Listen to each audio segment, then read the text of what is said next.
नमस्कार my dear students, आप सबका स्वागत है कॉम्प्रिहेंशन क्लास नंबर 5 में। माय डियर स्टूडेंट्स, हमने 4 क्लास की है। 4 क्लास में मैंने पैराजंबल्स आपको जो है समझाया है और पैराजंबल्स के हमने 2 लेवल को बहुत अच्छे तरीके से समझ लिया है, level number 1 and level number 2।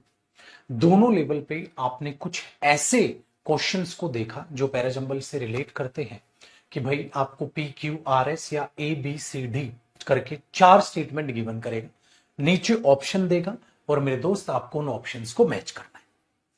फिर लेवल नंबर 2 में हमारे पास ये भी आ गया था कि हो सकता है पहली और आखिरी स्टेटमेंट फिक्स दे दे, बीच के आपको मैनेज कर दे। ठीक है, ये आपके पास दे सकता है। आज हम जो है पैराजंबल वो लेवल नंबर 3 से बातचीत करेंगे। अब आपके लिए अगर मैं बोलूं तो आपके लिए लेवल नंबर 1 और 2 की मैं पीडीएफ अपलोड कराने वाला हूं। लेवल नंबर 1 और 2 की पीडीएफ आपको दोबारा से अपने आप से खुद से करनी। लेवल नंबर 1 की जो पीडीएफ होगी माय डियर स्टूडेंट्स, उसमें आपको 25 क्वेश्चंस देखने को मिलेंगे। कितने क्वेश्चंस देखने को मिलेंगे? 25 क्वेश्चंस। लेवल नंबर 2 की जो आपके पास पीडीएफ होगी उसमें भी आपको 25 क्वेश्चंस देखने को मिलेंगे। तो टोटल कितने क्वेश्चंस आपको करने हैं? 50। उनके नीचे उनके आंसर भी गिवन होंगे, आप मैच कर लीजिएगा प्रैक्टिस करके। लेवल 2 के अगर बात करें तो लास्ट क्लास में 14 क्वेश्चंस मैंने आपको करा दिए थे। 14 के बाद बचे हुए क्वेश्चंस वो माय डियर स्टूडेंट्स आपके लिए हो जाएंगे होमवर्क। तो जो बचे हुए क्वेश्चंस है लेवल नंबर 2 के, बाकी क्वेश्चंस 14 तक मैंने करा दिए थे, बाकी क्वेश्चंस माय डियर स्टूडेंट्स आपके लिए होमवर्क है, आप उनको करेंगे। सो लेवल 1 और लेवल 2 में आपने इन टाइप के क्वेश्चंस को देखा, जिस टाइप के क्वेश्चंस एग्जाम में पूछे जाते हैं। आज हम level number 3 my dear students करने वाले हैं। फिर हम लेवल नंबर 4 करेंगे। तो 4 लेवल में मैं पैराजंबल्स को बांट के चलता हूं, लेवल 1, लेवल 2, लेवल 3, लेवल 4। ठीक है, फिर लेवल 4 के क्वेश्चंस हम करेंगे। लेवल 4 के अलग पैटर्न के क्वेश्चंस होंगे जिसमें एक ही सेंटेंस को वो डिवाइड कर देगा। ठीक है, तो इन लेवल्स को हम देखने वाले हैं। लेवल 4 में हमारे पास वो क्वेश्चंस होंगे जिनमें एक ही क्वेश्चन को डिवाइड करके आपसे पूछा जाएगा, आंसर बताइए। अगली चीज, तो 4 लेवल, लेवल नंबर 3 और लेवल नंबर फिर 4 हम करेंगे।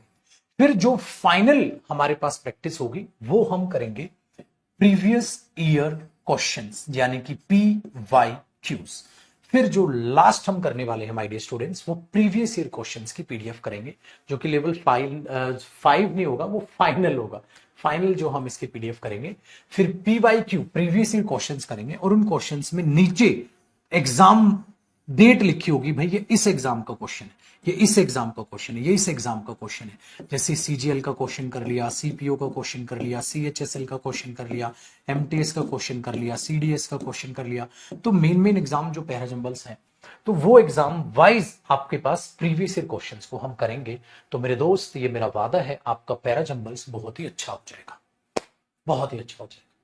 तो जितनी ज्यादा प्रैक्टिस करोगे उतना अच्छा है। तो 4 लेवल और 5वां हमारा PYQ यानी प्रीवियस ईयर एग्जाम के क्वेश्चन हो जाएंगे। चलिए स्टार्ट करते हैं लेवल नंबर 3, जो कि अपने आप में मुश्किल है। सबसे मुश्किल लेवल नंबर 3 है, क्योंकि 1 और 2 आपने देखे, प्री मेंस खत्म हो गए। लेकिन अगर प्री मेंस में अच्छे मतलब थोड़ा डिफिकल्ट अगर पेपर आ जाए तो वो आज के क्वेश्चंस होंगे जिनको आप देखेंगे, जो कि आपके सीजीएल मेंस में इस लेवल के दे देता है, सीपीओ में दे देता है, सीडीएस में दे देता है एग्जाम में। हम आज उन लेवल की बात करेंगे। तो अब तक लेवल नंबर 1 में माय डियर स्टूडेंट्स और लेवल नंबर 2 में आपने सीजीएल, सीपीओ, ठीक है, अब के वगैरह के सीएचएसएल, एमटीएस वगैरह सारे एग्जाम्स आपने कवर किए। जो लेवल नंबर 3 है माय डियर स्टूडेंट्स, वो कवर करेगा। अगर मुश्किल पेपर आता है तो सीजीएल मेंस, मुश्किल पेपर आता है सीपीओ मेंस, सीजीएल मेंस के मुश्किल पेपर और सीडीएस। आज हम इन एग्जाम्स पे बात करेंगे। सीजीएल मेंस का एग्जाम, सीपीओ मेंस का एग्जाम और सीडीएस का, ठीक है, आपका एग्जाम। ठीक, उन एग्जाम्स पर हम आज के क्वेश्चंस पे बात करेंगे। अगर मुश्किल पेपर आ गया तो अब तक आपके पास यहां तक सारी चीजें कवर हो गई थी। ठीक है, अब अगर मुश्किल पेपर आ गया तो ये लेवल नंबर 3। फिर लेवल नंबर 4 पे चले जाएंगे हम, जिसमें 4 में एक ही सेंटेंस को डिवाइड करेगा, उस टाइप के क्वेश्चंस।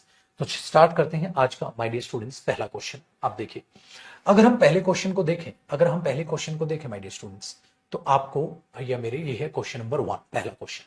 क्या किया गया है, बहुत ही आसान काम गुरुजी। हमारे पास एक सेंटेंस मतलब गिवन है S1 जो कि फिक्स है, S6 जो कि लास्ट स्टेटमेंट फिक्स है।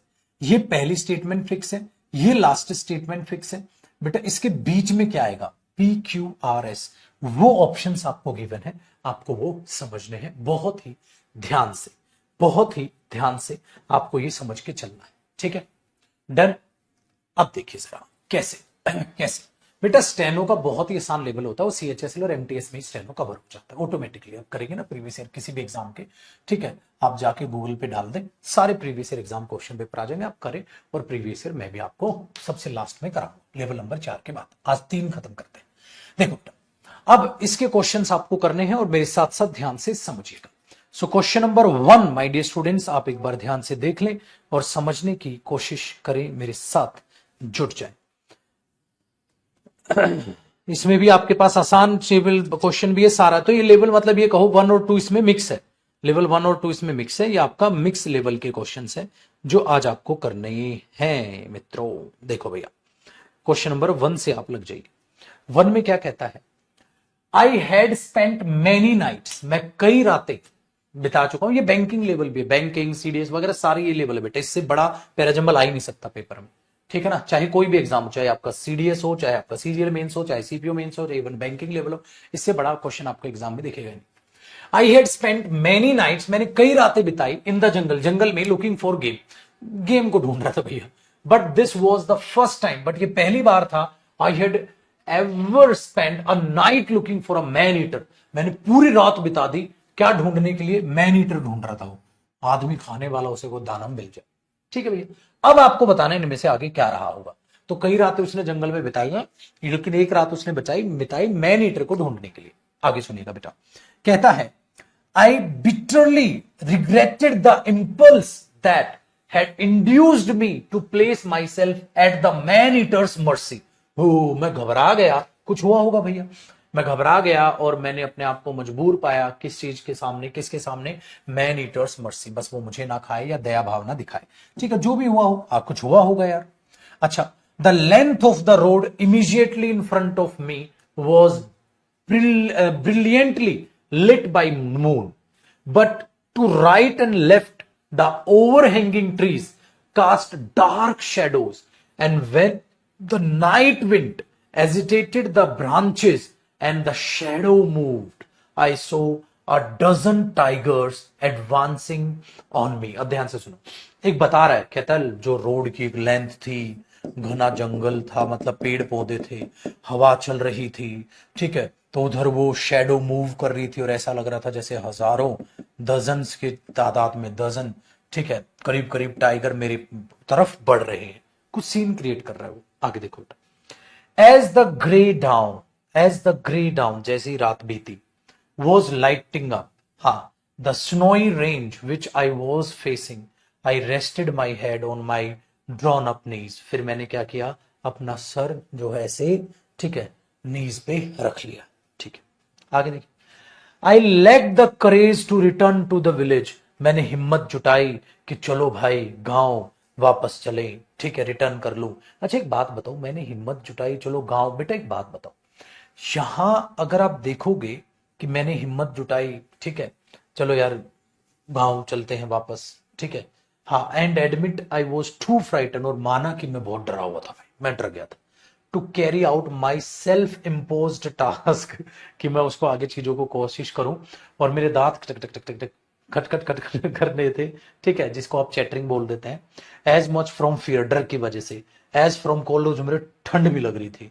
आई set out the long night, क्योंकि भाई साहब अब मैंने पूरी रात बैठ गया भाई, सेट आउट, बैठ गए, पूरी रात लंबी रात आपने ऐसे बिताई। एक बात बताओ बेटा, आपको डर कब लगा होगा, पूरी ध्यान से देखो, इस क्यू में एक सीन को एक्सप्लेन किया गया है, ऐसे ऐसे सीन था वो, तो डरावना कुछ क्यू में हुआ है। फिर भैया एक बात बताओ, मैं रिग्रेट कर रहा था यार, मैंने क्यों ऐसा अपने आप को किया, क्यों मैं अपने आप को यहां लेकर आया, ठीक है, क्यों मैं ऐसा मैंने मैन ईटर को देखने का सोचा ऐसे वाला, तो मैं अपने आप में रिग्रेट कर रहा था। तो एक बात बताइए बेटा, पहले डर लगा होगा, बाद में आप पछताओगे मैं क्यों आया यहां। एक बात बताओ, सीन समझो, पहले डर लगेगा बेटा, बाद में आप पछताओगे मैं यहां क्यों आया। फिर आपको पूरी रात ऐसे बितानी पड़ी। क्या आपने कैसी बारात बिताई? आप ऐसे भाई साहब हेड नीचे करके पूरा सर यूं लेट गए, ठीक है, लेट गए पूरा। It was in this position, ऐसे लास्ट स्टेटमेंट है, it was in this position, और उस पोजिशन में, ठीक है, my man and are later found me fast asleep, और एक आदमी ने, मेरे आदमी जो थे वहां पर, जो बाकी साथी थे, उन्होंने मुझे सोता हुआ पाया उस पोजीशन में। कौन सी पोजीशन में भाई? कौन सी पोजीशन में? बेटा एक और तगड़ी हिंट मुझे यहां से मिली। क्या तगड़ी हिंट मिली? क्यों? क्योंकि पोजीशन का उसने यहां जिक्र किया था, माई हेड, ठीक है, ऑन माई ड्रॉन अप नीज। तो मैंने क्या किया, यूं करके मैं बस लेट गया, और उसी पोजीशन में मेरे आदमियों ने, जो बाकी लोग थे, उन्होंने मुझे, ठीक है, सोते हुए पाया। तो भैया चीख चीख के पहली बात, क्यों पहले आएगा बेटा? क्यों पहले आएगा? क्यों आप पछताए वो बाद में है, तो क्यों के बाद में कहीं ना कहीं पी आएगा। भाई डरावनी सीन देखे मैंने यार, क्यों पछताए, ये वाली। दूसरा बेटा, एक और बहुत तगड़ी हिंट थी इसमें, एंडिंग स्टेटमेंट आ रहा है उस पोजीशन में, ठीक है, उन लोगों ने मुझे पाया। कौन सी पोजीशन? ये रही पोजीशन, यहां थी बेटा, और it was in this position, इस पोजीशन में। लास्ट स्टेटमेंट है, इससे पहले कौन सा होगा? क्या इस पोजीशन में, क्या इस पोजीशन में, क्या इस पोजीशन में, क्या इस पोजीशन में? तो आर के बाद S6 है, तो मेरे बच्चे आर लास्ट स्टेटमेंट है। पहला ऐसा पैराजंबल देखा है हमने जिसमें एंडिंग स्टेटमेंट इतनी तगड़ी और इतनी आसान हिंट के साथ हमें मिल गई। इस पोजीशन में मेरे आदमी ने मुझे पाया, तो बेटा आर एंडिंग है, और आर एंडिंग सर यहां पर है। आर एंडिंग सर सिर्फ और सिर्फ पहले पे है, सिर्फ और सिर्फ पहले पे। और वो जो हमें यहां था, ये भी मैच हो रहा है, क्योंकि क्यों से ही डर लगना उसको स्टार्ट हुआ था, क्यों पहले। अब एक बार पढ़ के देखो बेटा, सीन क्या रहा होगा। उस बंदे ने कई रातें बिताई थी, उस रात वो एक मैन ईटर को देखने गया, मतलब चाहता था, उस रात बिताई उसने। अब इसके बाद क्यों भाई, क्या हुआ भाई? उसको ऐसे ऐसे लग रहा था जैसे मेरे सामने ये घटनाएं घट रही हैं, टाइगर आ गए हैं भी। भाई मैं पछताने लग गया, मैं आया ही क्यों। एस फिर मैंने क्या किया यार, अब मैं तो भाई साहब अब डर गया, अब तो जाऊंगा बाद में अपने गाँव, ठीक है, वापस जाऊंगा, ऐसे करूंगा अपने आप को। हाँ, फिर उसने क्या किया, पूरी रात वो बैठ गया, बैठ गया। फिर एज द ग्रे डाउन जैसे हुआ, फिर मैंने क्या किया भैया, फिर मैंने रेस्ट गया अपने सर को, ऐसे ऐसे मैं लेट गया। तो इसके बाद ये सीन आ गया, बिल्कुल ठीक है। और इसके बाद इस पोजीशन में मेरे दोस्तों ने मुझे पाया, ठीक है, ये चीज, ठीक है। I had neither heard NOR scene anything, फिर जो भी हुआ हो आके उसके साथ हादसा, उसने वो मेंशन कर दिया। तो यहाँ S6 आ गया भैया, इसमें ये तगड़ी हिट थी बेटा।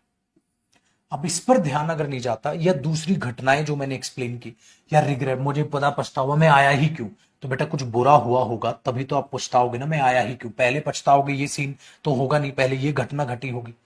फिर कैसे कैसे रात बीती, कैसे कैसे मैंने किया, वो बाद की बातें भैया। तो ये एक और हिंट थी कि यहाँ क्यों ओपनिंग है, एक और हिंट थी कि क्यों इससे भी पहले भैया क्या क्या हुआ, ठीक है। जैसे जैसे रात बीती, फिर मैंने अपने घुटनों पे बैठा, लेट गया, सो गया, वो तो बाद की बातें हैं।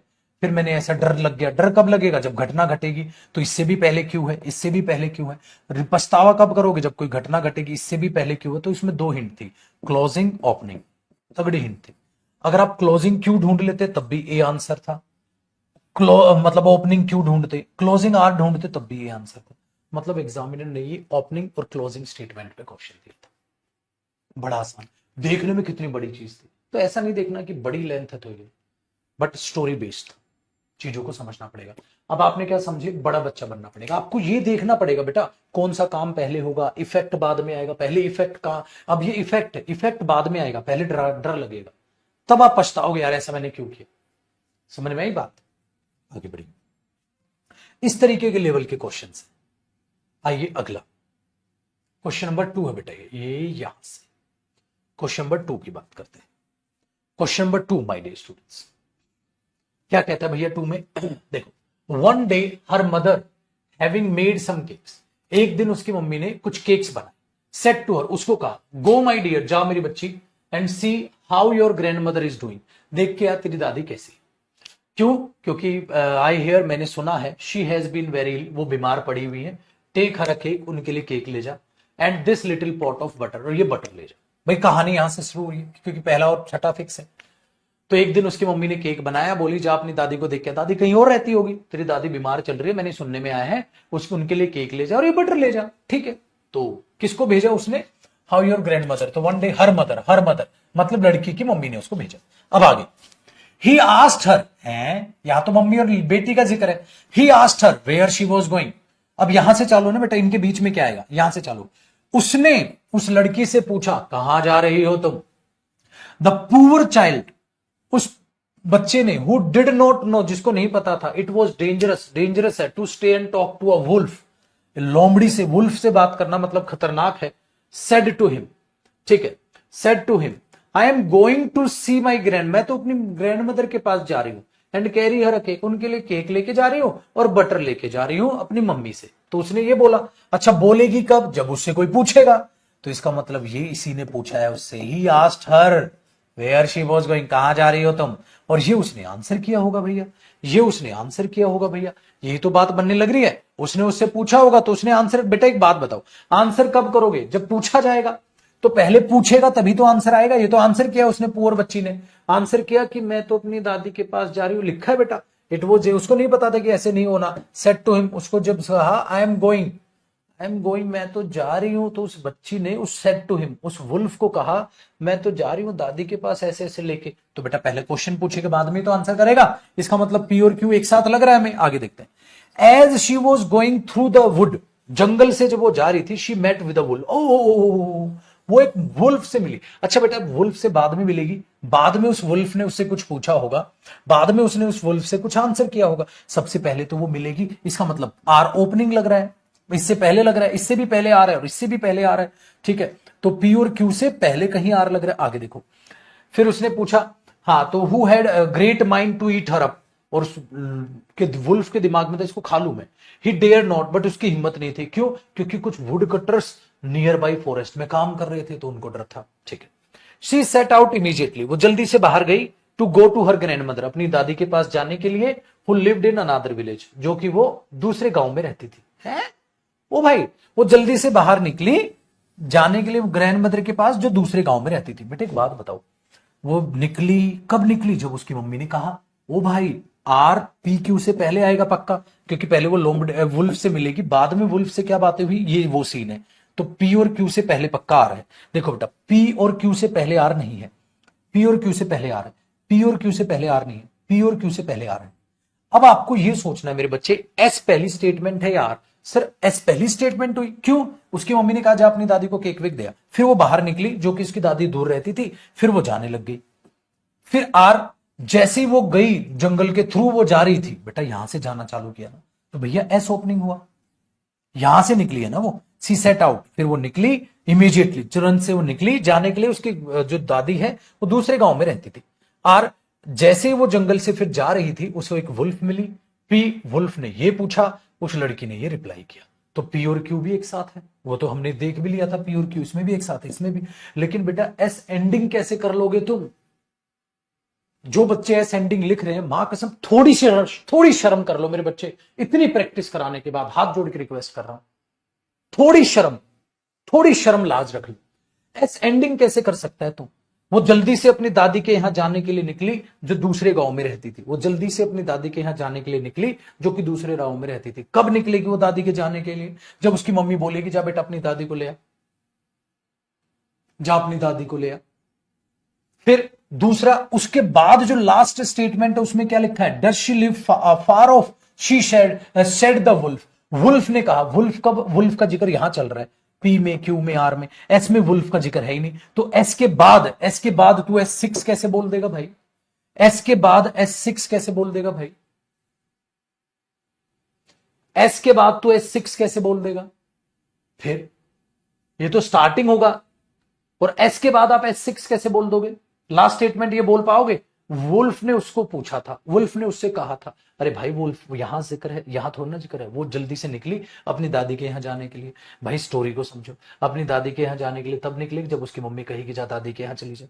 तो वो निकली, रास्ते में जंगल पड़ा, जंगल में वुल्फ मिली, वुल्फ ने ये पूछा, फिर वुल्फ ने ये पूछा, ये पूरी स्टोरी है बेटा, बी हुआ, एस एंडिंग हो ही नहीं सकता, क्योंकि एस के बाद एस सिक्स भी नहीं हो सकता। तो दिमाग लगाओ भाई, हवाबाजी में आंसर करना नहीं चाहिए, हवाबाजी में आंसर नहीं करना चाहिए। दूसरा, बहाना नहीं बनाना चाहिए, मेरी इंग्लिश वीक है या फलाना ढिमकाना, वो सारे बहानेबाजी। इतना पढ़ा लिखाने के बाद बेटा सबको आराम से समझ आता है।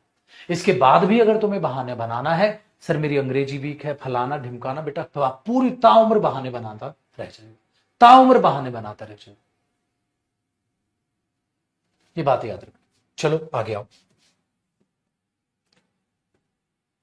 अब हमें तीसरा आंसर करना है, तीसरा क्वेश्चन यहां से, तीसरा क्वेश्चन यहां से। S1 फिक्स है, अब इसमें भी कोई ना कोई हिंट हमारी निकल के चलेगी, बस देखते हैं भैया।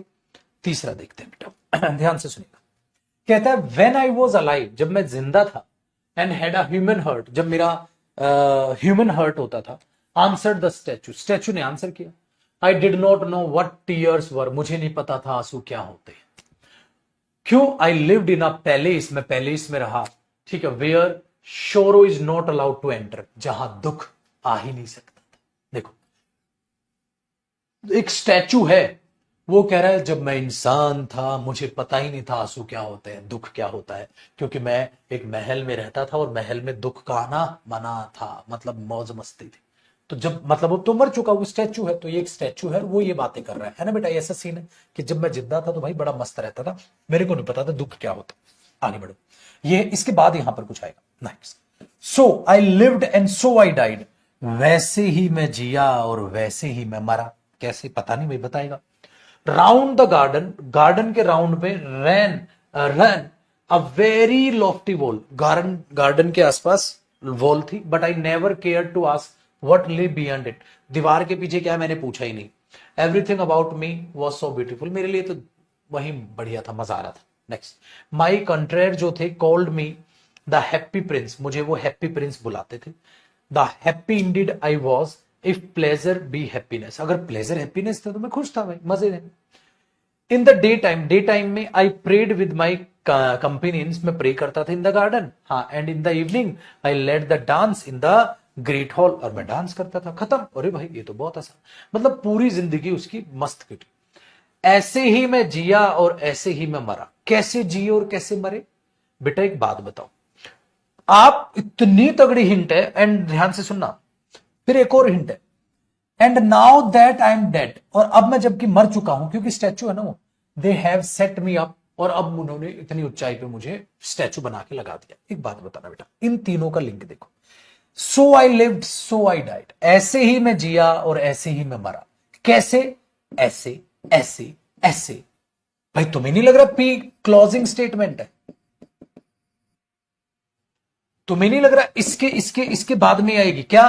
भाई गार्डन में ये था, मैं ऐसे ऐसे जी ऐसे ऐसे करता था, हमेशा सो ब्यूटीफुल मुझे सारी चीजें मिली, ठीक है, वो मुझे हैप्पी प्रिंस बुलाते थे, ठीक है, मैं बड़ा खुश रहता था, डे टाइम में ये करता था, शाम को ये करता था, ऐसे ही मैं जिया और ऐसे ही मैं मरा। तो आपको नहीं लग रहा ऐसे ही मैं जिया ऐसे ही मैं मरा ये अपने आप में क्लोजिंग स्टेटमेंट है? अच्छा फिर एक और हिंट देखो, इसके बाद अगर मैं इसको पढ़ूं, एंड नाउ, अब मैं जब मर ही गया हूं, देखो, और अब जब मैं मर ही गया हूं, they have set me up, उन्होंने मुझे उतना ऊंचा पुतला लगा दिया है, अब मुझे दिखाई दे रहा है इस दीवार के उस पार क्या है। अरे भाई इतने लोग हैं बेचारे, इतने ऐसे ऐसे जीते हैं, हाँ बरे, अब मुझे रोना आता है। मतलब एक राजा, पूरी स्टोरी देखो क्या है, एक राजा था जब वो जिंदा था, हाँ, तो एक महल में रहता था जहां दुख नहीं आता था, महल में चार दीवारी थी गार्डन के, हाँ, ऐसे मस्त अपना खाता पीता था, मस्त खेलता कूदता था, मस्त शाम सुबह प्रे करता था, रात को अपना डांस वांस करता था, ऐसे जिया ऐसे ही मरा। हाँ, लेकिन मरने के बाद अब स्टैचू लगाया तो ऊपर देखा दीवार के उस पार क्या है, मुझे दिखाई दे रहा है बहुत गरीब लोग रहते हैं, ऐसे ऐसे दुनिया है। बस ये कहानी, ये शायद 9th या 8th क्लास का चैप्टर था, उठा के पेपर में डाल दिया भाई साहब, स्टोरी बन गई। स्टोरी बनी तो हमें समझ आया, समझ आया तो भैया पी एंडिंग हुआ, पी एंडिंग हुआ ऐसे जिया ऐसे मरा, और मरने के बाद मेरे को ऐसे ऐसे हो गया, तो भैया पी एंडिंग हुआ। पी एंडिंग एक ही में है बेटा, ये रहा ऑप्शन। अब पढ़ लो, पहले में जब मैं जिंदा था, मैं प्लेस में रहता था, दुख आता ही नहीं था वहां, ठीक है, हाँ ये आया क्यू, उसके बाद हमने क्या पढ़ा, क्यू, राउंड द गार्डन, अब देखो मैं जैसे रहा, हाँ ऐसे ऐसे था, पैलेस, पैलेस कैसे था, राउंड द गार्डन, पैलेस के जो गार्डन थे, ठीक है, ऐसे ऐसे बहुत ही, एवरीथिंग अबाउट मी वो बहुत ब्यूटीफुल था, ऐसे गार्डन बना हुआ था। फिर एस में इन द डे टाइम में ऐसे करता था, फिर ये हुआ। आर में मेरे जो थे वो मुझे बुलाते थे हैप्पी प्रिंस, क्योंकि मैं हमेशा खुशी था भाई, हैप्पी था। हाँ, पी में ऐसे जिया मैं ऐसे मरा। बस इसके अलावा कोई हिंट दे दे, क्योंकि इन बातों को तो आप आगे पीछे भी बता सकते हो, इन बातों को तो आप आगे पीछे भी बता सकते हो बेटा, इसके अलावा कोई हिंट नहीं है इसमें, आप खूब दिमाग लगाओ दो। इसके अलावा कोई हिंट नहीं है। और ये बहुत तगड़ी हिंट है, बहुत तगड़ी हिंट है। ऐसे ही मैं जिया, ऐसे ही मरा, कैसे जिए, ऐसे जिए, ऐसे ही मैं मरा, मरने के बाद ये हुआ, मरने के बाद ये हुआ, देख लो। इससे बढ़िया हिंट क्या लो, एग्जामिनर ने पूरी तरीके से हिंट दी है मेरे बच्चे। ये स्टोरी है 9th चैप्टर या 8th क्लास के चैप्टर की है कहानी, वो उसने एग्जाम में दी थी। और ये क्वेश्चन सीडीएस के प्रीवियस ईयर एग्जाम का है, जो इससे पहले क्या वो सीजीएल में भी आया हुआ था। तो इस तरीके से है ये बेटा, उस तरीके के क्वेश्चन है। तो पैरासिम्बल आपसे कुछ नहीं कहते, the more you practice the more you learn. यहां कोई बहाने नहीं, कोई कुछ नहीं, ठीक है। चलो बेटा अब आगे देखते हैं question number 4। My dear students, अगर हम 4 को समझने की कोशिश करें तो ये पहला S1 तो फिक्स है भैया, अब तो आसान लग रहे होंगे बेटा। S1 तो फिक्स है, ठीक है। हाँ आपने बोला हाँ जी बिल्कुल फिक्स है sir. Each organism is adapted to its environment. हर एक ऑर्गेनिज्म जो है वो अपने एनवायरमेंट के हिसाब से ढला हुआ है, S1। अब इसके बीच में क्या आएगा, देखो, there is a range of strategies by which the food is taken in and used by the organism। कहते हैं स्ट्रेटजीज है हमारी, हाँ रेंज ऑफ स्ट्रेटजीज है जिसमें खाना जो है वो लिया अंदर जाता है और ऑर्गेनिज्म के द्वारा यूज किया जाता है, ठीक है। फॉर एग्जाम्पल जैसे कि whether the food source is stationary, चाहे फूड का स्टेशनरी सोर्स है जैसे ग्रास हो, ठीक है, और मोबिल मतलब जैसे डियर हो, ठीक है। Would allow for differences in how the food is access. कैसे फूड एक्सेस किया जाएगा उसमें डिफरेंसेस आ जाएंगे भैया। क्यों? क्योंकि जो न्यूट्रिटिव है चीजें जो काऊ के द्वारा यूज की जाएंगी वो अलग है, मतलब शाकाहारी और मांसाहारी के द्वारा यूज किए जाएंगे वो चीजें अलग है भाई। वो भी ऑब्वियसली बात है, आपके पेट में क्या जा रहा है, आप मांसाहारी हैं या आप वेजिटेरियन हैं, वो उस पर फर्क पड़ रहा है। The form of nutrition differ depending on the type of availability of the food. Food की कैसी टाइप ऑफ अवेलेबिलिटी है ना, हाँ उस पर डिपेंड करेगा कि क्या हो रहा है। तो टाइप ऑफ फूड जो है उस पर डिपेंड करेगा कि क्या होने लग रहा है, ठीक है। हाँ as well as how it is obtain by an organism, और जो ऑर्गेनिज्म जो उसको खा रहा है उस पर डिपेंड करता है, उस पर डिपेंड करता है। अब एक बात बताओ मेरे बच्चे, अब एक बात बताओ, द फॉर्म ऑफ न्यूट्रिशन जो है हाँ वो डिफर करता है डिपेंडिंग ऑन द टाइप और अवेलेबिलिटी ऑफ फूड। टाइप क्या है खाने का और उसकी अवेलेबिलिटी क्या है, ठीक है, खाने की उस टाइप ऑफ जो खाने का टाइप है ना उस पर डिपेंड करता है बेटा। एक बहुत तगड़ी हिंट, अब आर और क्यू को समझो। क्यू में यही कहा है, फॉर एग्जाम्पल जैसे अगर खाने का टाइप ये हुआ या खाने का टाइप हमारा दूसरा हुआ ये हुआ, तो बेटा एक बात बताओ, खाना या तो घास फूस हो सकता है, खाना या तो मांस हो सकता है, जैसे एक शेर के लिए डियर हिरन हो गया। तो बेटा आपको नहीं लग रहा है यहां टाइप ऑफ फूड बताया गया है, यहां टाइप ऑफ फूड बताया गया है या सोर्स ऑफ फूड बताया गया है। इसमें वही बोला है कि भाई जो फॉर्म है न्यूट्रिशन की डिपेंड करती है टाइप और अवेलेबिलिटी ऑफ फूड पे। टाइप जैसे कि हो सकता है खाना ऐसा हो या हो सकता है जैसे खाना ऐसा हो। तो बेटा इस आर और क्यू की इतनी तगड़ी हिंट है कि आर और क्यू एक साथ है। आर में मेरे बच्चे बताया गया खाने के टाइप, भाई खाने के टाइप पर डिपेंड करता है। क्यू में बताया गया है खाने का एक टाइप ये हो सकता है और खाने का दूसरा टाइप ये हो सकता है, जैसे एक काऊ के लिए ठीक है घास फूस हो गया और एक लायन के लिए भैया डियर हो गया, हिरन वगैरह हो गया। सर ये तो आर क्यू एक साथ लग रहा है। अब आर क्यू इसमें है, आर क्यू इसमें नहीं है, आर क्यू इसमें नहीं है, आर क्यू इसमें नहीं। अब मेरे लिए ये आंसर हुआ, लेकिन ये पत्थर की लकीर तो नहीं है ना बेटा पेपर में। एक बार पढ़ ले क्या आफत आ रही है, इतनी तगड़ी हिंट तेरे को मिली है और एग्जामिनर ने एक ही ऑप्शन उस पर दिया है, तो एक बार पढ़ लेना जल्दी, तभी तो होगा पैराजम्बल। चलो बेटा पढ़ते। कहता है हर एक ऑर्गेनिज्म जो है डिपेंड करता है उसके कैसे एनवायरमेंट है। Are the form of nutrition, जो न्यूट्रिशन की फॉर्म है वो डिपेंड करती है टाइप ऑफ खाना क्या है। अगर जो खाने का टाइप ग्रास है या खाने का टाइप डियर है तो वो डिफरेंस ला देगा कैसे वो खाना पचेगा, कैसे न्यूट्रिशन उससे मिलेंगे। P there is a range of strategies by which the food is taken. कई सारी रेंज ऑफ स्ट्रेटजीज हैं जो यूज की जाती हैं ऑर्गेनिज्म के द्वारा, ठीक है। P S some organism break down the food, कुछ ऑर्गेनिज्म खाने को ब्रेक डाउन करते। बेटा एक और हिंट था यार, ये भैया पी और एस एक साथ है। देखो जब पी और एस समझ रहे हैं ना तो हमें समझ आ रहा है पी और एस एक साथ है। कैसे? क्योंकि इसमें जिक्र किया है कि अलग अलग स्ट्रेटजीज होती है जिसके द्वारा खाना यूज अंदर लिया जाता है और यूज किया जाता है ऑर्गेनिज्म के द्वारा।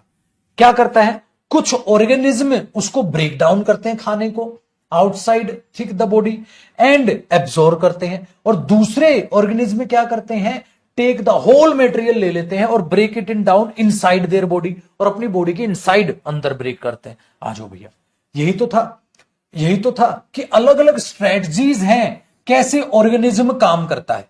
कुछ ऑर्गेनिज्म ऐसा ब्रेक डाउन करते हैं खाने को बाहर आउटसाइड, और कुछ ऑर्गेनिज्म खाने को अंदर ब्रेक डाउन करते हैं। भैया तगड़ी हिंट थी, पी और एस एक साथ था। आप में से कुछ बच्चे को पीएस मिल गया होगा और आप में से कुछ को आर क्यू मिल गया होगा। आर क्यू में बात हुई है खाने के टाइप की, और पी और क्यू में बात हुई थी खाना ऑर्गेनिज्म के द्वारा कैसे तोड़ा ब्रेक डाउन करके पचाया जाता है। लो भैया, तो पी एस एक साथ है और आर क्यू एक साथ है, तो आर क्यू और पीएस, पीएस है पीएस है, पीएस नहीं है पीएस नहीं है, तो इन दोनों में फंसते आप। तो भैया कुछ नहीं पता सर, कहां से कहां आप चीजें ले जाओ, कुछ नहीं पता। बेटा स्ट्रेटजीज का मतलब क्या होता है? फंक्शन, ऑर्गेनिज्म कैसे फंक्शन करता है, ऐसे। तो वो सिनोनिम यूज करके कि ऐसे फंक्शन करता है ऑर्गेनिज्म। ठीक है, बताओ भैया, कितना बढ़िया और शानदार क्वेश्चन। लेकिन अगर हिंट ढूंढोगे तो आप लिंक नहीं ढूंढेंगे, स्टार्टिंग एंडिंग नहीं देखेंगे, रिदम नहीं पकड़ेंगे, तो गड़बड़ हो जाएगी। या कोई बच्चा यही बोल दे, सर मेरे को तो हिंदी नहीं आती, मां कितनी हिंदी करनी आती है? सर बिल्कुल नहीं आती, जीरो हूं सर। तो भैया जीरो तो फिर इंग्लिश में जीरो रहेगा ना यार। क्यों? क्योंकि तू खुद ही जीरो मान के बैठा है, मेहनत ही नहीं करनी। जब मेहनत ही नहीं करेगा तो बेटा सीखेगा क्या? जीरो। नंबर भी क्या आएंगे? जीरो। मेहनत करनी चालू कर दे, सब समझ आएगा भैया। मेहनत करनी चालू कर दे, सब समझ आएगा। समझ में आई बात? बताइए भाई, आया ये समझ? अब हिंट निकालनी आ रही है। ये सबसे टफेस्ट लेवल है बेटा जो आ सकता है एग्जाम, वरना लेवल 1 और 2 से ही सारे क्वेश्चन आने। ये तो मैं आपको करा रहा हूं कि भैया हर टाइप के क्वेश्चन कराना मेरा फर्ज बनता है। चलिए अब अगले क्वेश्चन को देखते हैं बेटा। क्वेश्चन नंबर 5, मेहरबान कदरदान, हमारे पास आ गया क्वेश्चन नंबर 5। देखिए 5 को भी समझते हैं सर, 5 क्या उखाड़ लेगा हमारा, करेंगे 5 को भी। देखो बेटा ध्यान से सुनो, अगर मैं कहूं पहला, सबसे पहली स्टेटमेंट है मेरे बच्चे, idioms are a colourful and fascinating aspect of language. Idioms भाषा की बड़ी ही कलरफुल चीज है। इडियम्स का इंट्रोडक्शन है, तो पहली स्टेटमेंट इडियम्स क्या होते हैं बता रहा है। ठीक है भैया, इडियम्स हमारा भाषा का कलरफुल और फैसिनेटिंग एस्पेक्ट है हमारी भाषा का। ठीक है, आगे अब मेरे बच्चे पी में कहता है your language skills will increase rapidly if you can understand idiom. आपकी लैंग्वेज की स्किल बढ़ेगी अगर आप इडियम्स को समझेंगे और यूज करेंगे इडियम्स को बड़े ही ध्यान से। ठीक है, दे आर कॉमनली यूज, ज्यादातर ये जो यूज किए जाते हैं, कौन? इडियम्स, तो इडियम्स के लिए आ रहा है। They are commonly used in all type of language, ये सारी टाइप की भाषा में, लैंग्वेज में यूज किए जाते हैं, चाहे आप इनफॉर्मल भाषा बोलो, चाहे आप फॉर्मल भाषा बोलो, चाहे ऑफिशियल लैंग्वेज बोलो, चाहे नॉर्मल। ठीक है, आज इन एडिशन, और idioms often have a stronger meaning than non idiomatic phrase. और अगर और बाकी को समझे तो इडियम स्ट्रॉन्गर मीनिंग देते हैं नॉन इडियोमेटिक फ्रेज। मतलब आप सिंपल सेंटेंस बोलो इडियम के साथ बोलो तो इडियम के साथ ज्यादा अच्छा लगता है। One of the main problems जो स्टूडेंट्स की है वो क्या है? One of the main problems जो स्टूडेंट के पास है विद इडियम्स वो क्या है?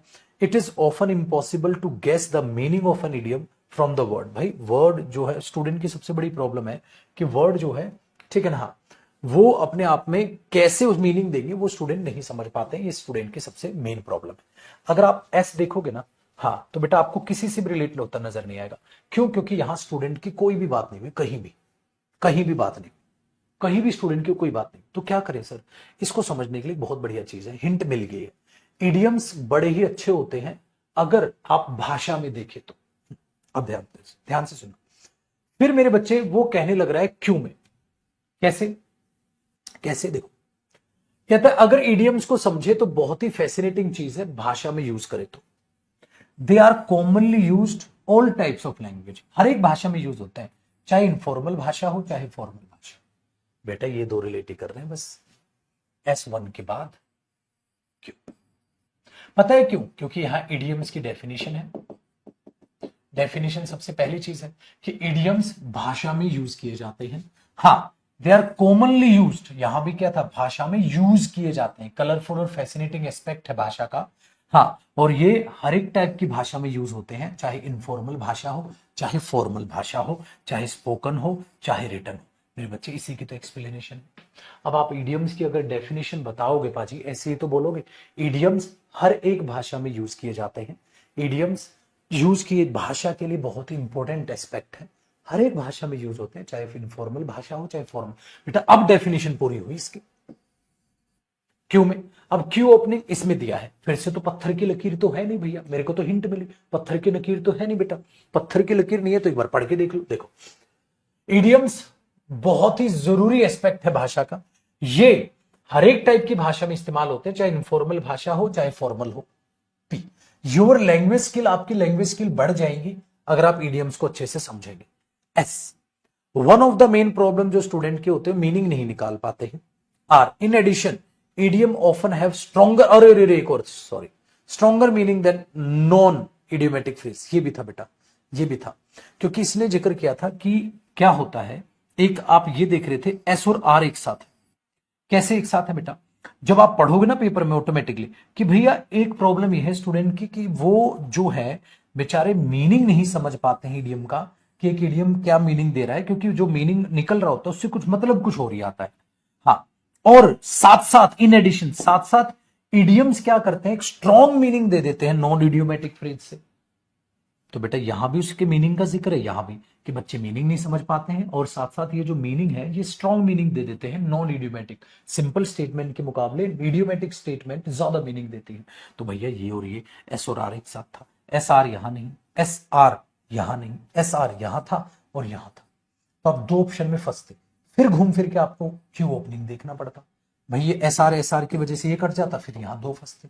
तो जिन बच्चों ने ये हिंट पकड़ ली थी वो यहां फंस गए, फिर यहां काम करना पड़ता, फिर उनको देखना पड़ता कि एस स्टार्टिंग होगा कि क्यू स्टार्टिंग होगा, फिर देखना पड़ता, फिर उनको देखना पड़ता कि डेफिनेशन यहां कंप्लीट हुई है। इसका मतलब जो ये हिंट पकड़ गया उसका पहली बार में आंसर आ गया, जिसने ये हिंट पकड़ी उन्होंने ये हिंट पकड़ी, फिर ओपनिंग ढूंढनी पड़ी बेचारों को। अगर आसान पेपर बनाता पेपर वाला तो इस हिंट से भी एक ही ऑप्शन देता, उससे भी एक ही ऑप्शन देता, लेकिन उसने इससे दो ऑप्शन दिए और ओपनिंग स्टेटमेंट से एक ही ऑप्शन दिया कि ये जो दिमाग लगा गया वो बच गया, और जो ये दिमाग लगा गया हाँ उसको दो ऑप्शन में लड़ना पड़ा। वो तुम्हारी बेटा मैं कहूंगा किस्मत है पेपर में, कौन सी हिंट पे तुम्हारा ध्यान जाए, और उस हिंट पे दो ऑप्शन दे या एक ही ऑप्शन दे वो आपकी किस्मत है। एक दे तो अच्छी किस्मत है, दो दे तो फिर थोड़ा काम बढ़ जाएगा, फिर ओपनिंग चेक कर लो। ठीक है, ये चीज अपने दिमाग में रखिएगा बेटा। एक बच्चा कह रहा है सर एक बार ऑप्शन बी समझा देना। बी ऑप्शन समझाने नहीं आया हूं मैं, यहां पैराजंबल सोल्व करने बेटा, बी ऑप्शन समझाने नहीं आया हूं मैं। अगर आप उसके रिदम को ही तोड़ दोगे, मैंने तुम्हें क्या असूल बताया था, मैंने आपको असूल बताया था किसी चीज की पहले डेफिनेशन पूरी करो, किसी चीज का इंट्रोडक्शन पूरा करो। उसकी डेफिनेशन है इडियम भाषा का बहुत ही महत्वपूर्ण भाग होते हैं, ये हर टाइप की भाषा में यूज होते हैं, चाहे फॉर्मल भाषा बोलो चाहे इनफॉर्मल भाषा बोलो। तो जब वो भाषा के बारे में जिक्र कर रहा है मेरे बच्चे, तो दूसरे की ऐसी की तैसी जब तुम तोड़ ही दोगे उस चीज को तो भाड़ में गया। समझ नहीं रहे हो आप? बात ये नहीं है पुत्र कि इसके बाद तू आर नहीं बोल सकता, बोल सकता है, दिन दहाड़े बोल सकता है। किसने कहा, किसने कहा तू S1 के बाद आर नहीं बोल सकता? देखो ये बच्चा कह रहा है सर बी ऑप्शन पढ़ना सेट हो रहा है, आर भी तो सेट लग रहा है। बेटा बात ये नहीं है लड्डू की सेट लग रहा है नहीं लग रहा है, नहीं समझ रहा तू मेरे पुत्र, तू S1 के बाद आर बोल, कसम से सही लगेगा तेरे को। भाई इडियम भाषा के लिए बहुत जरूरी है, अच्छे एस्पेक्ट है, और साथ ही साथ इडियम के स्ट्रॉन्गर मीनिंग होते हैं जो नॉन इडियोमेटिक फ्रेज के वगैरह होते हैं। फिर एस पढ़, इसके बाद आर पढ़ा ना, आर पढ़ लिया, अब एस पढ़। वन ऑफ द जो मेन प्रॉब्लम स्टूडेंट की है, फिर तू पी पढ़, योर भात की भाषा बड़ी जरूरी है, फिर तू ये पढ़, ये साथ साथ यूज सारी भाषा में होते हैं। हाँ तो अरे साला सब सही है, हाँ तो सब सही है भाई। मुझे एक दो तीन चार पांच छह लाइनें बोलनी है, छह लाइनें बोलू सब सही है, और गलत क्या है? यहां ये स्टोरी तो है नहीं कि पहले चाकू मारा होगा, फिर वो मरा होगा, फिर कत्ल का केस लगा होगा, फिर वो जो है सजा मौत हुई होगी उसको। ये कोई कहानी थोड़ी ना, यहां तो सब सही लगेगा। अगर आप तुक्केबाजी में पढ़ोगे पैराजंबल को, फिर कोचिंग का क्या फायदा हुआ बेटा? ऐसे तो विदाउट कोचिंग वाला बच्चा जब इस स्टेटमेंट को पढ़ेगा, तुम में और उसमें क्या फर्क होगा? फिर तो सब सही है, कोई फर्क नहीं है मेरे बच्चे, कोई फर्क नहीं है। लेकिन बात यह है कि आप उस चीज को अंडरस्टैंड कैसे करते हो। सबसे पहला असूल होगा भैया, किसी भी चीज ने एक इडियम्स की डेफिनेशन चालू हुई है। Idioms are a colourful and fascinating aspect of language. ये एक लैंग्वेज का कलरफुल पहलू कहो, एक बहुत ही फैसिनेटिंग एस्पेक्ट कहो, ठीक है, हमारे पास है, बहुत ही कमाल की चीज है इडियम्स जो भाषा के लिए। ये हर टाइप की भाषा में यूज होते हैं, चाहे आप इनफॉर्मल भाषा बोलो चाहे आप फॉर्मल भाषा बोलो। अब तुम्हारी स्किल कैसे हो जाएंगी ये इडियम पढ़ के? तुम्हारा इडियम का मीनिंग स्ट्रांग होता है कि लाइट होता है? स्टूडेंट मीनिंग नहीं निकाल पाते हैं, साली भाड़ में गई ये बातें। समझ रहे भाई? इसमें बताया इडियम्स कैसे अपना जो है आप अंडरस्टैंड कर सकते हैं करेक्टली। इडियम को अगर आप यूज करें तो आपकी भाषा अच्छी हो जाएगी। आपकी भाषा कैसी हो जाएगी बाद की बात है। इडियम्स मीनिंग स्ट्रांग देते हैं, लाइट देते हैं, बाद की बात है। स्टूडेंट मीनिंग समझ पाते हैं नहीं समझ पाते हैं, बाद की बात है। सबसे पहले तो मैं यही बताऊंगा, इडियम भाषा में बहुत जरूरी है। ये हर टाइप की भाषा में यूज होते हैं, चाहे फॉर्मल हो चाहे इनफॉर्मल। ठीक है, चाहे फॉर्मल हो इनफॉर्मल हो। फिर मैं पढ़ूंगा कि आपकी भाषा अच्छी हो जाएगी अगर आप उनको अंडरस्टैंड कर लेंगे। लेकिन अंडरस्टैंड करने में स्टूडेंट को प्रॉब्लम आती है, और जो इडियम होते हैं वो स्ट्रॉन्ग मीनिंग रखते हैं नॉन इडियोमेटिक से। फिर लास्ट में इडियम साथ के साथ एक पर्टिकुलर एटीट्यूड रखते हैं जब आप उनको यूज करते हैं, अप्रूवल डिसअप्रूवल जो भी है आगे स्टेटमेंट। तो बेटा ये चीज है, यहां ये नहीं है तुमने मीनिंग निकाल लिया झंडा गाड़ दिया भैया ये भी तो मीनिंग दे रहा है। ये मीनिंग तो सही देंगे भाई, पैरासिंबल मीनिंग तो सब देंगे, लेकिन सीक्वेंसिंग सेट करो कि क्या करना सही हो। एक बात बताओ, एक आपने भी ऐसे लिखा, एक दूसरे बच्चे ने भी ऐसे लिखा। मैंने बोला बेटा पोल्यूशन पर ऐसे लिख दो। एक बच्चे ने सबसे पहले पोल्यूशन की डेफिनेशन बताई, फिर पोल्यूशन के टाइप्स बताए, ठीक है, हाँ, फिर आगे बढ़ा, तो ये बच्चा जीतेगा ना। एक ने क्या किया, पोल्यूशन के इफेक्ट बता दिए, इफेक्ट्स बता। ओ भाई मेरे, पहले पोल्यूशन कैसे लिख रहा है, पहले कम से कम प्रभु उसकी डेफिनेशन तो दे दे, उसके इफेक्ट उसकी बाद की बातें बाद में बता।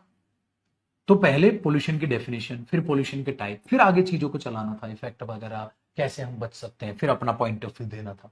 बीच में थोड़ा ना अपना पॉइंट ऑफ व्यू घुसा दोगे, या स्टार्टिंग में थोड़ा ना घुसा दोगे। स्टार्टिंग में इफेक्ट लिख दोगे, पोल्यूशन से बहुत बुरी हालत हो रखी है ये तो गलत बात है ना। तो सीक्वेंसिंग सेट होती, समझ आया ये वाली चीज? चलिए बेटा, तो ये मत खुश हुआ करो ये भी तो हिंदी दे रहा है, हिंदी तो सब देंगे। ये देख देने कैसी है, सीक्वेंसिंग कैसे होनी चाहिए। क्वेश्चन नंबर 6 देखो बेटा, ध्यान से देखना क्या कहता है। देखो अब थोड़ा सा आपको और ज्यादा हौसला मिलेगा यहां से, ठीक है। देखो, इंस्टीट्यूशंस डिफाइन करते हैं और प्ले करते हैं एक regulatory role with regard to human behaviour. भाई अगर हम इंस्टीट्यूट ओपन करते हैं, ऑब्वियसली बात है आपके ह्यूमन बिहेवियर पर वो बड़ा रेगुलेट करते हैं, ठीक है, और आपको कुछ ना कुछ चीजें सिखाएंगे। सिंपल, इंस्टीट्यूशंस डिफाइन करते हैं और बहुत ही अच्छा रोल प्ले करते हैं अगर हम ह्यूमन बिहेवियर के बारे में जानना चाहें तो, ठीक है। ये अब यहां पर देखना बेटा आगे, once established institutions set a dynamic relationship with the members constituting them and they mutually affect each other। कहता है एक बार अगर हमारे पास एक बार अगर इंस्टीट्यूशन एस्टेब्लिश हो जाए तो वो एक डायनेमिक रिलेशनशिप बनाता है अपने मेंबर्स के साथ जो वहां आ रहे हैं, और म्यूचुअली एक दूसरे को वो अफेक्ट करते हैं। सर ये बात भी समझ आती है, और एक दूसरे को अफेक्ट करते हैं। Next, they shape preferences power and privilege. Way preference की पावर और प्रिविलेज को, ठीक है, शेप देते हैं, मतलब बताते हैं आपको किस किस तरीके से आपकी प्रेफरेंसेस पावर और प्रिविलेज काम करेगी। एट द सेम टाइम साथ साथ institutions themselves can be transformed by politics they produce and such transformation can affect social norms and behavior। साथ साथ एट द सेम टाइम साथ साथ इंस्टीट्यूशंस क्या करते हैं, अपने आप में ट्रांसफॉर्म करते हैं पॉलिटिक्स को, ठीक है। आप पॉलिटिक्स मतलब आपके विचारों को जो सिखाते हैं, और आपका जो ये ट्रांसफॉर्म आता है वो आपकी सोशल बिहेवियर को, ठीक है भाई साहब, अच्छा बनाता है। दे ऑल्सो प्रोवाइड, वो साथ साथ प्रोवाइड करते हैं a sense of order and predictability. साथ साथ वे प्रोवाइड करते हैं, क्या क्या प्रोवाइड करते हैं बेटा, वो साथ साथ प्रोवाइड करते हैं sense of order and predictability, कि आप साथ साथ कैसे सेंस ऑफ ऑर्डर समझ पाओगे और प्रिडिक्टेबिलिटी को समझ पाओगे, वो साथ साथ ये भी प्रोवाइड करते हैं। अब ध्यान से सुनिए बेटा, एक तो ये हिंट है, क्यों ऑल्सो है, वो ये भी प्रोवाइड करते हैं, तो और क्या प्रोवाइड करते हैं भैया, और क्या प्रोवाइड करते हैं बेटा, और प्रोवाइड करते हैं ये, दे शेप प्रेफरेंसेस, मतलब क्या वे प्रोवाइड करते हैं आपको प्रेफरेंसेस, आपको प्रोवाइड करते हैं पावर का सही इस्तेमाल, सारे उसके बारे में बताते हैं, आपको प्रिविलेज के बारे में बताते हैं, आपको सेंस ऑफ ऑर्डर के बारे में बताते हैं, आपको प्रिडिक्टेबिलिटी के बारे में बताते हैं। तो 1 2 3 4 5, तो भैया क्यू और एस एक साथ है। एक तो हिंट है ये, दूसरी हिंट, जैसे कई बच्चों ने क्यू एस एक साथ निकाल दिया, दूसरी हिंट अगर मैं ध्यान से sense of order and predictability बताते हैं, ठीक है, तो आप अगर इस चीज को देखेंगे तो ये चीज बड़ी शानदार तरीके से आपको, एक तो क्यू और ये, क्योंकि ये हिंट एग्जामिनर ने दी थी। दूसरी हिंट एक और थी बेटा, वो सेम ओपनिंग स्टेटमेंट की थी। इसमें अगर मैं ध्यान से देखूं तो आर ओपनिंग स्टेटमेंट बन रहा है। पता है क्यों? ध्यान से सुनो। At the same time institutions अपने आप में ट्रांसफॉर्म, ठीक है, करते हैं आपके विचारों को, आपके विचारों को ट्रांसफॉर्म करते हैं, ठीक है, हाँ, और they produce and such transformation can affect social norms and behaviour, और आपके सोशल बिहेवियर को वो चीजें अफेक्ट करती है। तो बिहेवियर की बात एक तो इसमें हुई है, और बिहेवियर की बात एक खुद इसमें हुई थी कि ह्यूमन बिहेवियर को ये क्या करते हैं, डिफाइन करते हैं और रेगुलेट करते हैं, आपके ह्यूमन बिहेवियर को ये कंट्रोल करते हैं। एट द सेम टाइम साथ साथ क्या करते हैं इंस्टीट्यूशन, देखो, तो इंस्टीट्यूशंस क्या करते हैं, डिफाइन करते हैं और प्ले करते हैं एक रेगुलेटरी रोल ह्यूमन बिहेवियर पे, और साथ साथ इंस्टीट्यूट क्या करते हैं, इंस्टीट्यूट्स अपने आप में ट्रांसफॉर्म करते हैं आपके विचारों को और प्रोड्यूस करते हैं एक ट्रांसफॉर्मेशन जो आपके सोशल बिहेवियर को अफेक्ट करती है। तो इंस्टीट्यूट क्या करते हैं और इंस्टीट्यूशन क्या करते हैं, आर में बताया बेटा। तो ओपनिंग स्टेटमेंट आर हुई, क्यू और एस एक साथ हुआ, क्यू एस ना यहां साथ ना यहां साथ, एक यहां भी साथ था।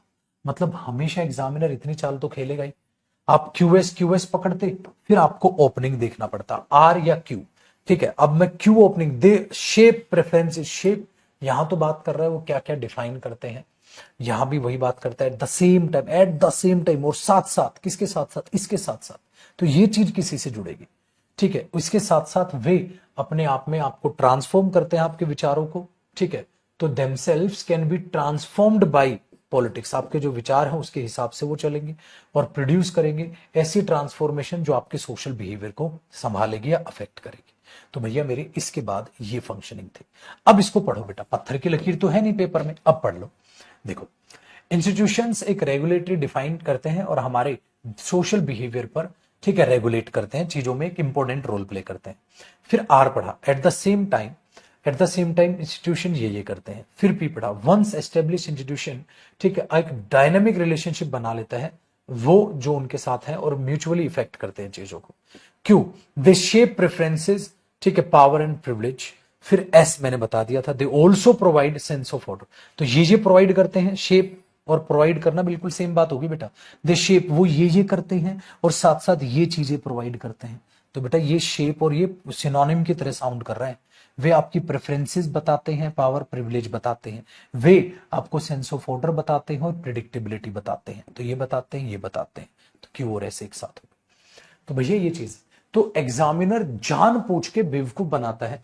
अगर वो यहां पर दे ऑल्सो प्रोवाइड के बजाय दे ऑल्सो शेप भी तो लिख सकता था, they also shape a sense of order and predictability. लेकिन दे ऑल्सो शेप और शेप अगर सेम वर्ब यूज करता तो 2 सेकंड में एक छोटा सा साधारण बच्चा भी क्यू और ऐसे एक साथ बोल देता। तो एग्जामिनर ने क्या किया, जान पूछ के यहां पर ऐसे खेल गया दाव कि यहां पर एक अलग से वर्ब यूज की और उसके सिनोनिम में एक दूसरी वर्ब, ये भी चीज प्रोवाइड करते हैं। तो यहां शेप का मतलब क्या है, ये आपकी प्रेफरेंसेस को शेप देते हैं, मतलब आपकी प्रेफरेंसेस बनाते हैं, तो सेम तो है। तो ये फंक्शनिंग है, ये फंक्शनिंग है, लेकिन वर्ब जान पूछ के बदली ताकि किसी बच्चे को हिंट ना पता चले, बिना मीनिंग निकाले। मीनिंग निकालोगे तो वो हिंट बनेगी। तो बेटा ये अपने आप में ए ऑप्शन इसका आंसर, अपने आप में क्वेश्चन नंबर 6 का ए ऑप्शन अपने आप में आंसर हो गया। ठीक है, तो ये लेवल 4 है। अभी एक क्लास और हम लेवल 4 की लेंगे, मतलब लेवल 3 के लेंगे, फिर बातचीत को आगे बढ़ाएंगे। तो मैं चाह रहा हूं कि पैराजंबल्स को हम ध्यान से समझे, टाल के चीजों को बिल्कुल भी ना चले, टाल के चीजों को बिल्कुल भी ना चले। तो अभी हम बात करेंगे अगले सेशन में क्वेश्चन नंबर 7 से, my dear students, question number 7 जो अगला होगा उससे बातचीत करेंगे। एक सेशन और इस लेवल को देंगे, फिर हम लेवल नंबर 4 की बातें करेंगे, फिर पीवाईक्यूज की बातें करेंगे। तब फाइनल जब मैं बोलूंगा कि माय डियर स्टूडेंट्स पैराजंबल खत्म हुई, तब तक आप पैराजंबल के बादशाह बन चुके होंगे। जैसे अब आहिस्ता आहिस्ता आप में कॉन्फिडेंस आ रहा है। तो जैसे कि बेटा जब कॉम्प्रिहेंशन की क्लास 1 ली थी या पैराजंबल की जब क्लास 1 ली थी तो आपका कॉन्फिडेंस इतना नहीं था। अब आहिस्ता आहिस्ता बढ़ रहा है। एक दो क्वेश्चन मुश्किल आता है, घट जाता है, फिर बढ़ रहा है, फिर क्वेश्चन मुश्किल आया, घट गया, फिर बढ़ रहा है। तो ऐसा हो जाता है। तो ये चीज दिमाग में दौड़ाइए। तो लेवल 3 था। आज वाले क्वेश्चंस लेवल 1 और 2 से ज्यादा हार्ड थे, ठीक है, ज्यादा हार्ड थे। क्यों? क्योंकि इनमें और टेक्निकल घुस रहा है, और टेक्निकल घुसेगा। लेकिन बेटा आपको हर टाइप के क्वेश्चन करने, इसलिए इसमें मैंने 30 क्वेश्चंस डाले हुए इस लेवल। हर टाइप का मिर्च मसाला मिलेगा, इजी भी मिलेगा, लेंथी भी मिलेगा, लेकिन ऐसे थे लॉजिकल। अब लॉजिक से हटके खाली हिंदी लगा के भी आप सोचते हैं पैराजंबल कर लेंगे, नहीं। आपको जो टेक्निक मैं बता रहा हूं भैया उसी तरीके से आपने देखना है, और बचना नहीं है बेटा, इंग्लिश से कतई नहीं बचना है। अभी तो ये कहो सफर बाकी है। जैसे जैसे क्लास बढ़ेगी आपके पैराजंबल स्ट्रांग होते जाएंगे। अभी तो और भी प्रैक्टिस करनी है बेटा। देखो पैराजंबल का एक ही वसूल है, ट्रिक तो पता चल गई। अब कौन पैराजंबल में ज्यादा स्कोर करेगा? जो ज्यादा प्रैक्टिस करेगा। कौन करेगा ज्यादा प्रैक्टिस? सारे के सारे करेंगे मेरे साथ मिलकर। तो अगले सेशन में मिलते हैं मेरे दोस्त। खुश रहिए, आबाद रहिए, और इन्हीं को यूं ही प्रैक्टिस करते रहिए बेटा, ठीक है। आज टफ लग रहे हैं, शुरुआत में तो ऐसा भी बोलता बच्चा, सर वो क्या याद करता हूं, भूल जाता हूं, लेकिन आफ्टर सम टाइम करता रहे करता रहे करता रहे करता रहे करता रहे, याद होने लग जाएगा। जो डर के भागेगा भागेगा, बुजदिल बनेगा बन। कईयों को लग रहा है नन्ही परी आएगी पैराजंबल सिखा के जाएगी, नहीं सिखा सकता, कोई नहीं सिखा सकता जब तक आप खुद प्रैक्टिस के लिए तैयार। तो लेवल 3 के अभी कंटिन्यू क्लास करेंगे, ठीक है। अगले सेशन में हम मुलाकात करेंगे। Thank you so much, bye bye, take care my dear students. अब आपका होमवर्क बिल्कुल सेम है। क्या होमवर्क है? आपको लेवल 1 लेवल 2 के सारे क्वेश्चंस उम्मीद करता हूं आपने कर लिए होंगे। जो क्वेश्चंस आज मैंने कराए उनको दोबारा पढ़िए, जो हिंट मैंने दी। क्या आपका भी दिमाग मेरे दिमाग की तरह वहां पर चल रहा है? जब वो चलेगा तो आपका कॉन्फिडेंस बढ़ेगा। सेम क्वेश्चंस को दोबारा कर लीजिएगा, क्लास को एक बार फिर देख लीजिएगा। ये हाथ जोड़ के आप सभी बच्चों से रिक्वेस्ट है, पैराजंपिंग की क्लास दो बार देखा करो, ठीक है। मस्त रहेगा। Thank you so much, bye bye, take care.